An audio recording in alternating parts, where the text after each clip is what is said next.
Hello दोस्तों, स्वागत है आप सबका हमारी यूट्यूब चैनल आरडी क्रिएशन इन हिंदी स्टोरीज़ पर। आज की हमारी स्टोरी है गुरु और शिष्य की कहानी। तो आप सब इस स्टोरी को एंड तक ज़रूर सुनना।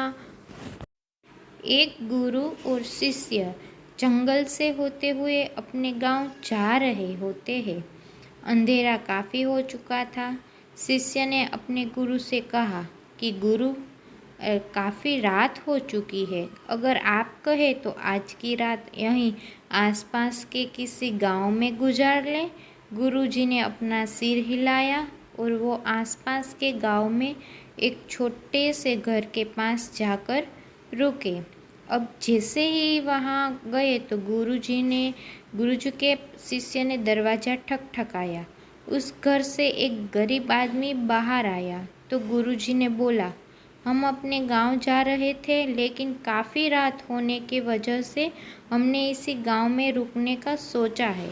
क्या हम आज रात आपके यहाँ रुक सकते हैं? गरीब आदमी बोला, हाँ, क्यों नहीं, आप दोनों अंदर आ जाइए। अब जैसे ही गुरुजी अंदर गए, उन्होंने देखा कि उस आदमी के घर में बहुत ज़्यादा गरीबी थी। गुरुजी ने उससे पूछा कि आप काम क्या करते हो? वह गरीब आदमी बोला कि मेरे पास बहुत सारी ज़मीन है। तो गुरुजी ने बोला, अगर तुम्हारे पास बहुत सारी ज़मीन है तो इस तरह से क्यों रह रहे हो?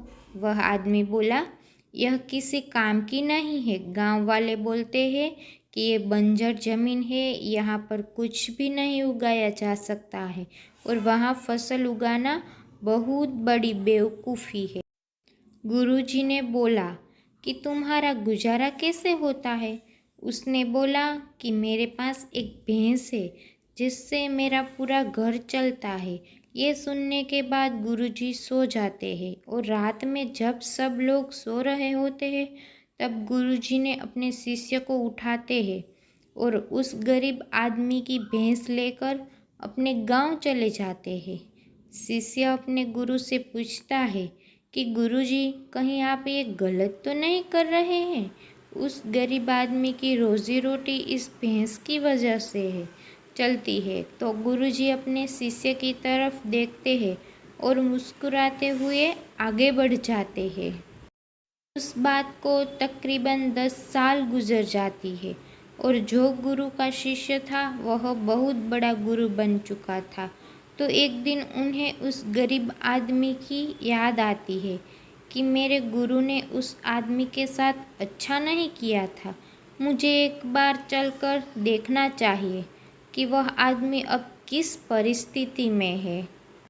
वह शिष्य उस गांव की तरफ जाता है और वहां जैसे ही पहुंचता है तो देखता है कि जहां पर उस गरीब आदमी का झोपड़ा था वहां पर एक बड़ा ही आलीशान महल बन चुका था और उस झोपड़ी के बाहर जो बंजर जमीन थी उस पर फल और फूलों के बगीचे थे। तभी उधर से उस घर का मालिक आता है। शिष्य उसे पहचान लेता है और उस आदमी को बोलता है, तुमने मुझे पहचाना? मैं अपने गुरुजी के साथ आया था। हमने एक रात के लिए आपके यहाँ रुके भी थे। वह आदमी उसे पहचान लेता है और बोलता है कि उस रात में आप कहाँ चले गए थे? और उस रात के बाद ही मेरी भैंस कहीं चली गई थी। मेरे पास कोई रास्ता नहीं था तो मैंने अपने ज़मीन पर मेहनत की और फसल निकल आई और आज मैं इस गांव का सबसे बड़ा और सबसे अमीर आदमी बन चुका हूँ।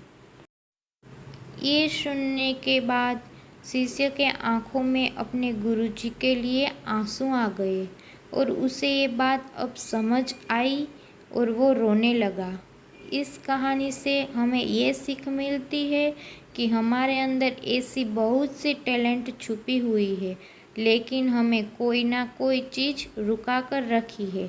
वो अपने माँ, आपके फैमिली वाले भी हो सकते हैं, आपको जॉब भी हो सकती है, कुछ और भी हो सकता है। देखिए, आपके पास भी तो भैंस की जैसी कोई दूसरी चीज़ तो नहीं है जिसने आपको आगे बढ़ने से रोक कर रखा है। तो दोस्तों, हमारी कहानी कैसी लगी वो कमेंट बॉक्स में ज़रूर बताना और हमारी चैनल को लाइक शेयर सब्सक्राइब ज़रूर करिएगा। धन्यवाद। जय श्री कृष्ण।